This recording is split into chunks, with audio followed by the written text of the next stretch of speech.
ये अटैक महीनों की पॉलिटिकल प्लानिंग के बाद हुआ है। अब 1999 में यूगो चावेज जब पावर में आए और वेनेजुएला में नेचुरल डिजास्टर आया तो उन्होंने यूएस से एड लेने के लिए मना कर दिया। वेनेजुएला कोई नॉर्मल कंट्री नहीं है, इनके पास दुनिया का सबसे बड़ा ऑयल रिजर्व है, लेकिन ये शायद भूल गए थे कि सिर्फ तेल से देश नहीं चलता। वेनेजुएला का oil state own company PDVSA से कंट्रोल करती है, मतलब गवर्नमेंट तय करती है कि कौन ऑयल खरीदेगा, कितने प्राइस पे खरीदेगा और किस करेंसी में बेचा जाएगा। उसी ऑयल का पैसा free health care, free education और सब्सिडीज में लगाया गया। पहले तो सब सही चला, लेकिन फिर करप्शन बढ़ गया। यूगो चावेज ने यूएस बेस्ड ऑयल कंपनीज को बाहर निकालना शुरू कर दिया। यूएस को चाहिए डोमिनेंस, प्राइवेट कंपनी ऑयल्स निकाले, ट्रेड यूएस डॉलर में हो, यूएस को ट्रेड अलाइज में प्रायोरिटी मिले। वहीं वेनेजुएला, रशिया, चाइना और ईरान को ऑयल उनकी करेंसी में बेच रहा था। OPEC, organisation of the petroleum exporting countries के अंदर यूएस के प्रेशर के खिलाफ भी बोला गया था। उसका रिजल्ट क्या आया? सैंक्शंस लगाए गए, टैंकर्स रोके गए, बैंक का एक्सेस ब्लॉक कर दिया गया। यहीं से शुरू होता है वेनेजुएला का डाउनफॉल। तो वहीं दूसरी ओर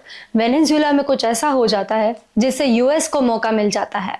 डेमोक्रेसी पर क्लैश। वेनेजुएला में इलेक्शंस होते हैं, वोटिंग मशीन भी यूज होती है, अपोजिशन कॉन्टेस्ट भी करते हैं, लेकिन मीडिया पर गवर्नमेंट का कंट्रोल, अपोजिशन को जेल में डालना या बैन कर देना, इलेक्शन इंस्टीट्यूशन पे रूलिंग पार्टी का कंट्रोल। इसी वजह से ये भी माना जाता है कि अभी के जो प्रेसिडेंट थे वो फेयर इलेक्शन से नहीं जीते। US, Europe, Latin American countries, इन सब ने कहा कि ये डेमोक्रेसी सिर्फ नाम की है। 2019 इसका ब्रेकिंग पॉइंट था जब जुआन गाइडो ने खुद को इंटरिम प्रेसिडेंट डिक्लेयर कर दिया। अमेरिका ने तुरंत सपोर्ट किया और यहीं से ये डेमोक्रेसी का इशू इंटरनेशनल फाइट बन गया। इंपॉर्टेंट बात, अमेरिका डेमोक्रेसी सिर्फ तब याद रखता है जब गवर्नमेंट यूएस के फेवर में ना हो, जब रिसोर्सेज यूएस के कंट्रोल में ना हो। इसीलिए क्रिटिक्स इसे काफी बार ये डेमोक्रेसी नहीं रिजीम चेंज का एक्सक्यूज कहते हैं। 20 सितंबर 2006 यूएन जनरल असेंबली में यूगो चावेज ने जॉर्ज बुश यूएस प्रेसिडेंट को डेविल तक बोल दिया था लाइव स्पीच में। Reason, Iraq war 2003, Afghanistan war, Latin America में यूएस का इंटरफेरेंस,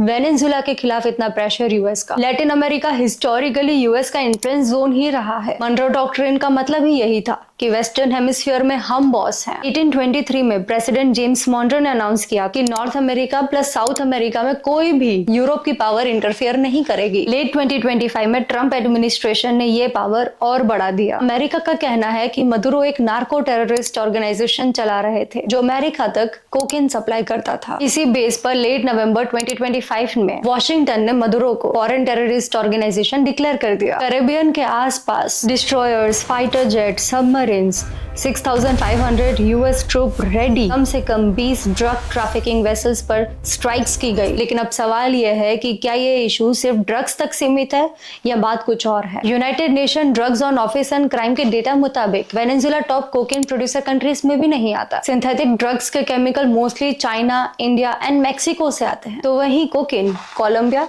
पेरू से होके यूएस जाता था, but Venezuela was mediator. China Venezuela oil का सबसे बड़ा बायर है, तो वहाँ इंफ्रास्ट्रक्चर भी डेवलप कर रहा था। चाइना का involvement is a strategic threat for US. तो अब सवाल ये भी उठता है कि चाइना पे स्ट्राइक क्यों नहीं हुई। Military strike in China is equal to high risk and global war. ऊपर से वेनेजुएला के ऑयल का जो लोकेशन है वो यूएस के लिए बहुत क्रिटिकल है। वेनेजुएला कंपैरेटिवली छोटा है, जियोग्राफिकली बहुत पास है और ब्रोकन स्टेट भी है, so it was easy target. तीसरा सवाल ये भी उठता है कि यूएस चार्टर और यूएस कांग्रेस बाईपास क्यों हुए। यूएन चार्टर का आर्टिकल 51 ये बहुत इंपॉर्टेंट है। कोई भी कंट्री अपने सेल्फ डिफेंस में मिलिट्री यूज कर सकती है, मतलब अगर किसी कंट्री ने आर्म अटैक किया है तो सामने वाली कंट्री खुद को डिफेंड कर सकती है। लेकिन वेट अ सेकेंड, वेनेजुएला ने कोई आर्म अटैक नहीं किया था। ड्रग स्मगलिंग तो क्राइम इशू है। अब यूएस लॉ के हिसाब से वॉर पावर एक्ट के लिए 60 दिन के अंदर कांग्रेस का अप्रूवल चाहिए। लेकिन यूएस ने क्या कहा कि ये तो वॉर नहीं है, ड्रग्स के अगेंस्ट ऑपरेशन हो रहा है, हमारे पास टाइम नहीं है। अगर टाइम नहीं है तो 2025 की एंडिंग से ये प्रिपरेशंस कैसे शुरू हो गई। नवंबर 2025 में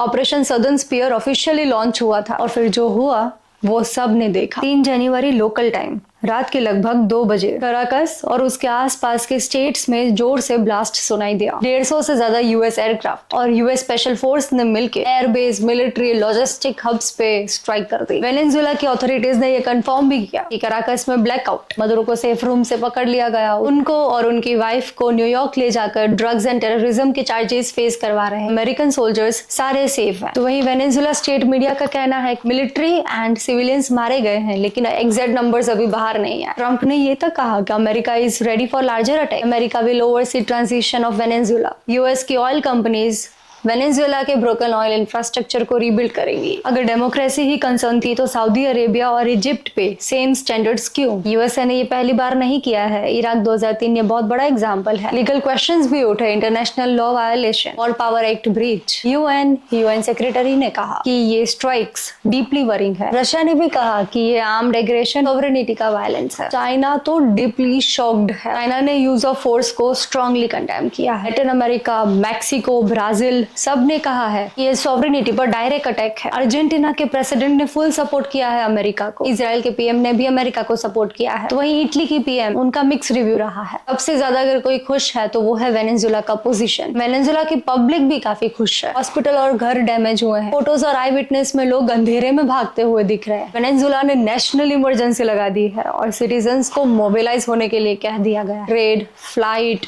टूरिज्म सब डिस्टर्ब हो चुका है। Everything gone. वहीं यूएन ने कहा है कि सिविलियंस प्रोटेक्ट होने चाहिए। Food, medicine, water, basic necessities का पहले से शॉर्टेज था, अब और बढ़ जाएगा। भारत इज कम्प्लीटली साइलेंट, अभी तक एकदम न्यूट्रल बेस पे है। तो वहीं दूसरी ओर एमईए ने वेनेजुएला ट्रैवल एडवाइजरी इशू कर दी है। इंडिया लास्ट में यही कहेगा कि पीस पे बात हो तो ज्यादा बेटर है और इंटरनेशनल लॉ पे बात होगी। आई होप आपको हिस्ट्री का थोड़ा कॉन्टेक्स्ट आया हो, वीडियो अच्छा लगा हो। Do hit that like and या हम ऐसे ही और इम्पोर्टेंट टॉपिक्स के साथ मिलते रहेंगे।